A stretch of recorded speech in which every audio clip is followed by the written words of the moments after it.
Hello guys, good afternoon once again. Nandito na naman tayo sa ating araw-araw na gawain. Ang pag-vlog, no? Bagong araw, panibagong vlog na naman ang gagawin natin sa mga oras na to.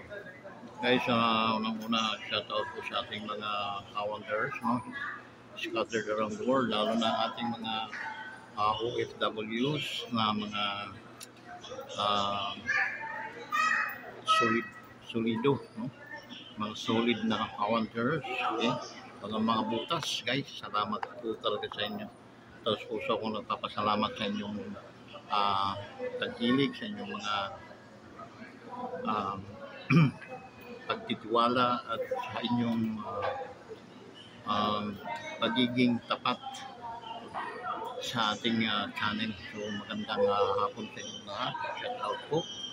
No, naway patnubayan kayo ng ating Panginoon saan man kayong dako sa ating daigdig na ito.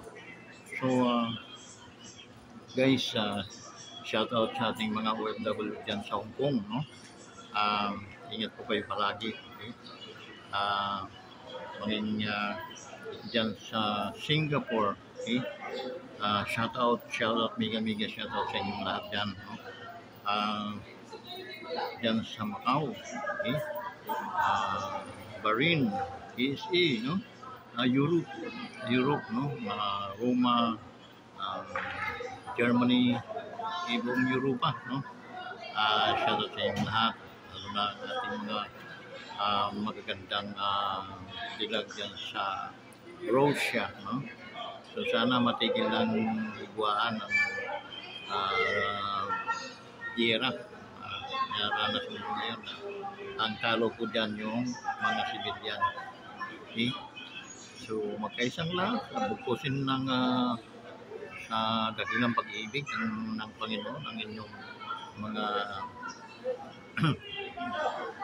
mga kaanyuhan upang walang away, walang kusot na mararanasan sa mga lahat ng may mga buhay at mga hiniran ng Diyos. Okay? Ngayon guys, malapit na ang ating halalan. Okay?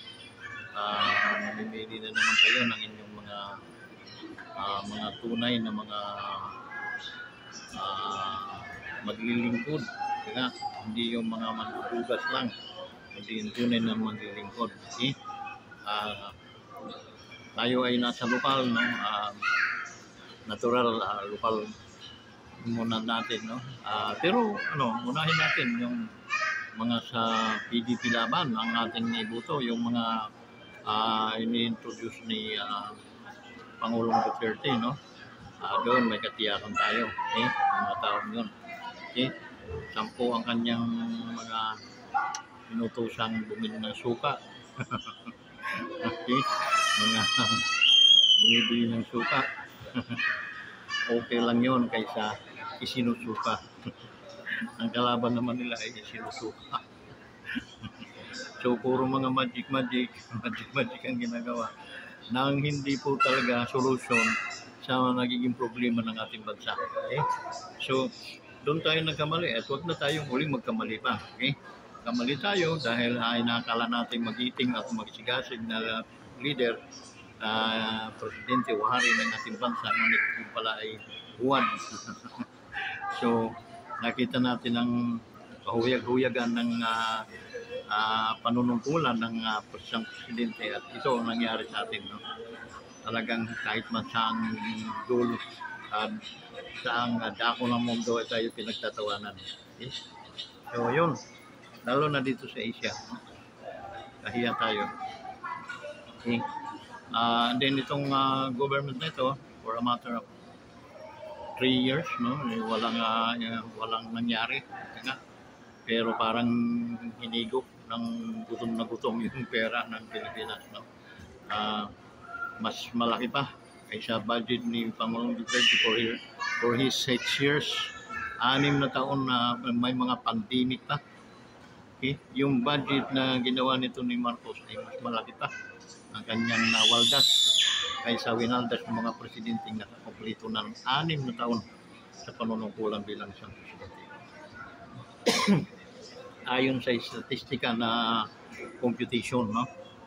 Hindi tayo magsasalita ng fake news na yung kanyang tagatahol dyan si no? Mano Claro ay kahol ng kahol, no? Hindi na nahiya yung aling niya, no? Yun, kasi very obvious yung kanyang mga style na kahit hindi sinabi ng presidente, siya na ang kusang magpapabango sa presidente, no? Diba? So, napakapangit. Pangit na ngayon. Malatang mandurugo yan. So, yun guys. Kaya ang nangyayari dito sa ating bansang ito ay puro ban-aid solution. Okay? Pero, nakakalula ang gastos ni Brad. No? Nakakalula ang pagbaha ng pera. Kaya nga, so, mga kapwa Pilipino, mag-isip na kayo. Okay? Mag-isip na kayo na binubudol na naman kayo dahil sa mga bigas-bigas na yan na 20-20. Binubudol lang kayo. No? After election, wala na. Nagka-sanction sila. Hindi sila pinayagang magbinta ng bigas na mura kasi pinagbabawal yun. Okay? So, itinaon kasi nilang mag-i-eleksyon. Pwede naman nilang ilan nung mga nakaraang pang taon, ano? Kaso, hindi po nga mga taong masino at saka mga taong may pagmamahal na tunay talaga sa ating bansa. That's the reason why hapyaw po lahat ng mga tirada. Okay? So, puro mga pambubulas, puro mga lang, no? Ang mga nalalaman. Instead na welding, hindi, tali na lang muna. Kanya na talaga marupok ito. So, nakakagumpot, no? So, yun, no? Ibuton ninyo yung 10 ina-anunsyo ng ating former president, Duterte, ay ilan-slide po natin yung 10, no? Dagdagan po natin ng 2. Huwag po nating ibitin, huwag po nating iwanan sa ere yung taong nakatulong sa mga riders. Walang iba kundi si Colonel Bonifacio Busita. Okay? Taas no ako na ini-introduce ko yung taong yun dahil kita ko yung kanyang katapatan sa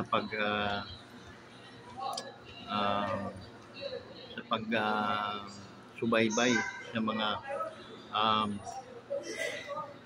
batas trapiko natin at inaalalayan yung mga mahihinang tao oras na nagkakaproblema sa mga maling paghuhuli. At kawawa nga naman dahil pinagbabayad pa na maabala pa. So yun ang kanyang pinaglalaban na kung mali ang huli, kailangan ayusin.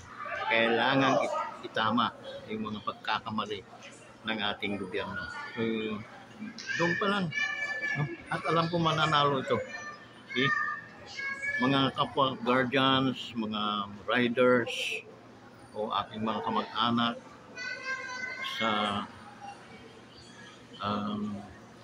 Bisaya o Mindanao na kalat ang mga ating mga lahi dyan.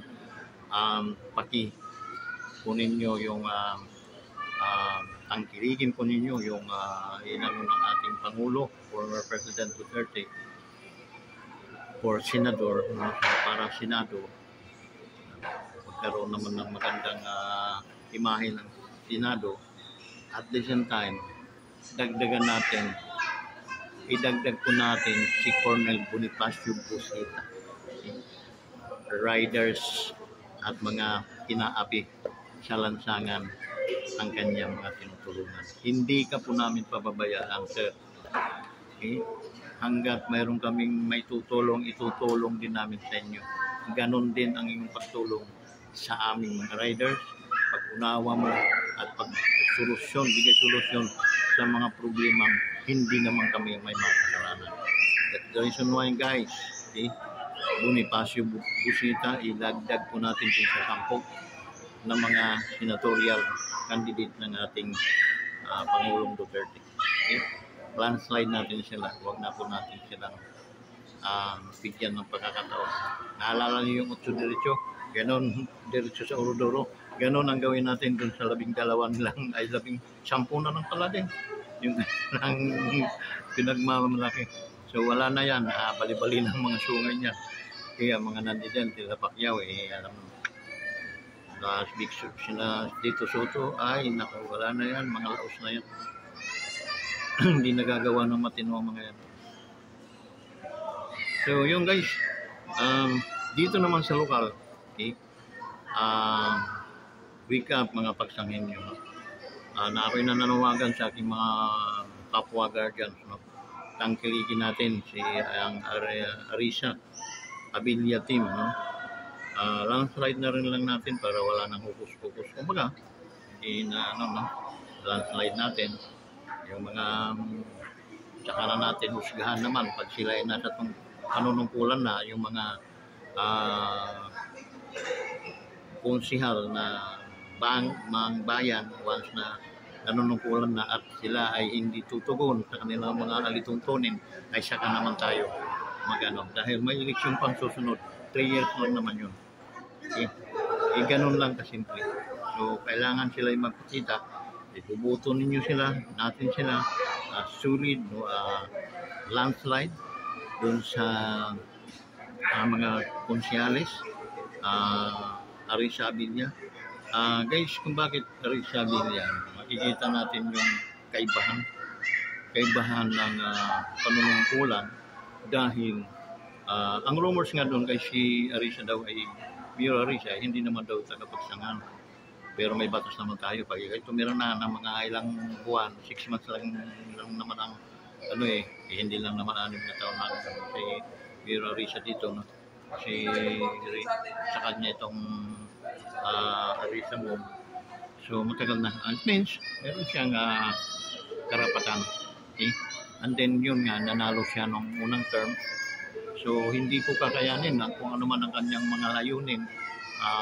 Kumbaga isang plano, hindi po makukumplito yun guys in 3 years, in a matter of 3 years. Okay? So sikapin natin, maihalal pa natin kung si Mayor Arisa, pangalawang term and din pangatlong term. Okay? So para at least makuha niya yung mga minimiti niya sa bayan ng Pagsangan. Okay? Mayor Arisa Abilia team. Okay? Landslide na po ninyo yan hanggang sa kanilang mga konsyalis. Okay? Ang kanilang mga konsyalis guys, ito. Last ko na itong sasabihin sa inyo, no?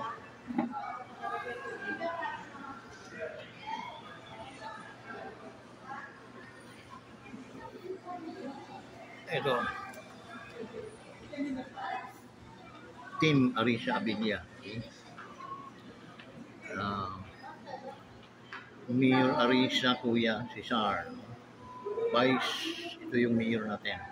Vice Mayor Abilia Rachel. So, ganda yung teamwork nito nila. Okay? So, mayroong patutunguhan ika nga. Okay? So, yung mga conscience nila na dapat nating i-landslide. Alam niyo kung guys, papaliwanag ko naman kung bakit kailangan nating i-landslide ito para at least madali ang pag-aproba kung may mga gagawin silang mga solusyon. Magkagawa ng resolution, madali po ipasa dahil wala pong kukontra. Pag ito naman ay kaya-aya at makakatulong sa bayan ng Pagsangan. At pinag-uusapan natin dito yung mamamayan ng bayan ng Pagsangan. Pag sinabing Pagsangan, yung po ay pangkalahatan. Okay?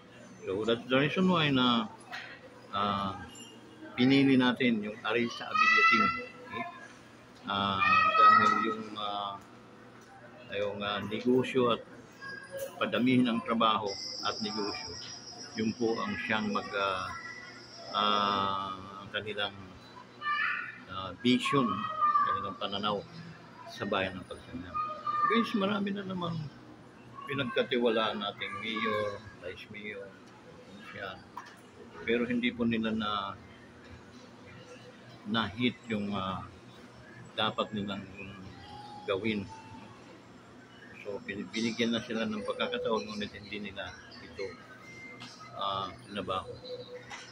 Pinabayaan nilang ganyan hanggang sa mayroong dumating na masigasig na mayor na nagbago ng imahin sa bayan ng Pagsangan. Tingnan niyo yung Pagsangan ngayon at ikumpara niyo yung Pagsangan mo. Happen.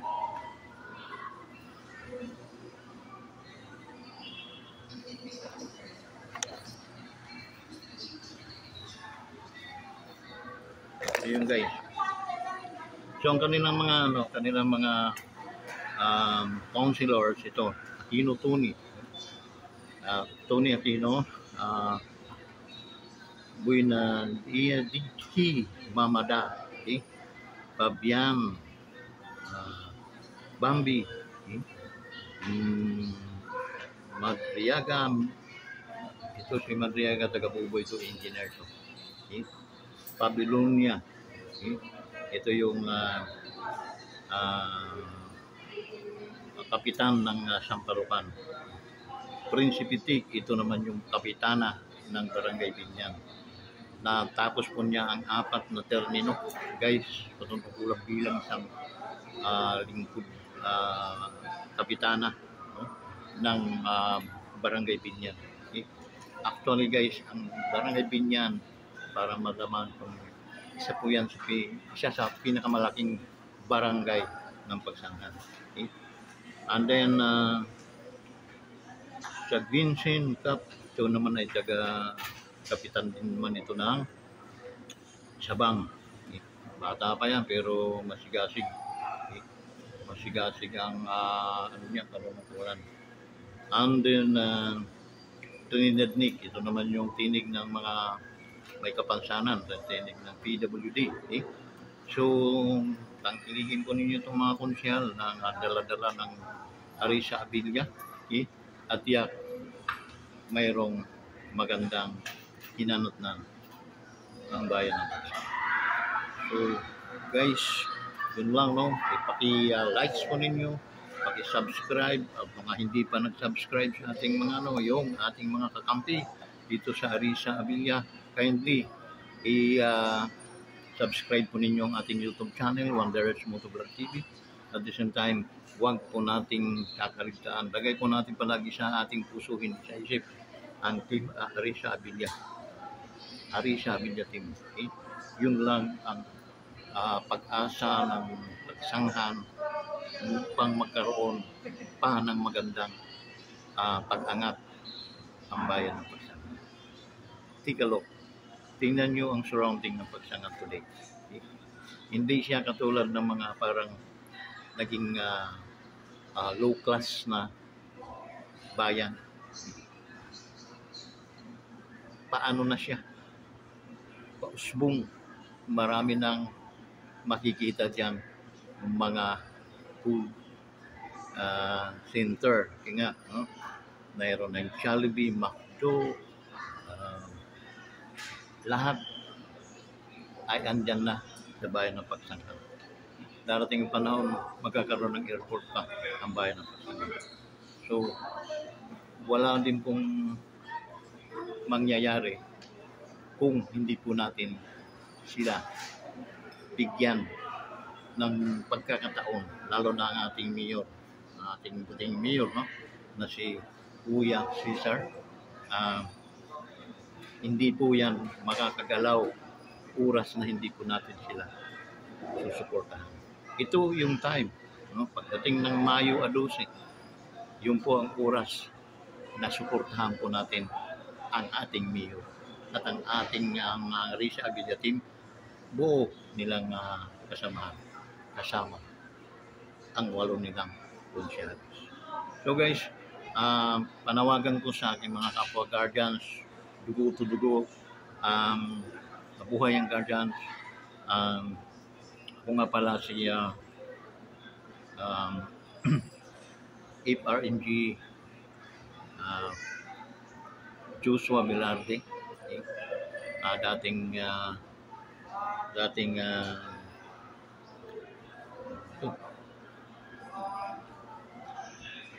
GPII, okay? Na nananawagan sa inyo bilang isang founder na mga guardians na andi dito sa ating bayan ng Pagsanhan. Suportahan natin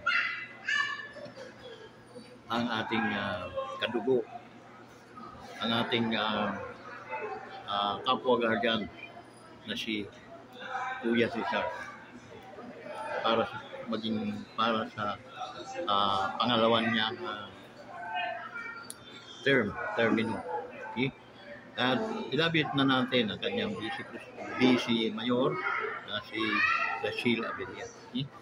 So, pag hinapit natin yung Arisa Abella team, panalo tayo. Okay? So, wag na po natin anuhan ang ating sarili, paguluhin. Dahil ito lang ang team na maasahan at mayroong kakayanan paunlarin ang bayan ng Pagsanhan. So, kapwa guardians, mabuhay kayo. At ang ating mayor ay guardian din pala. Kaya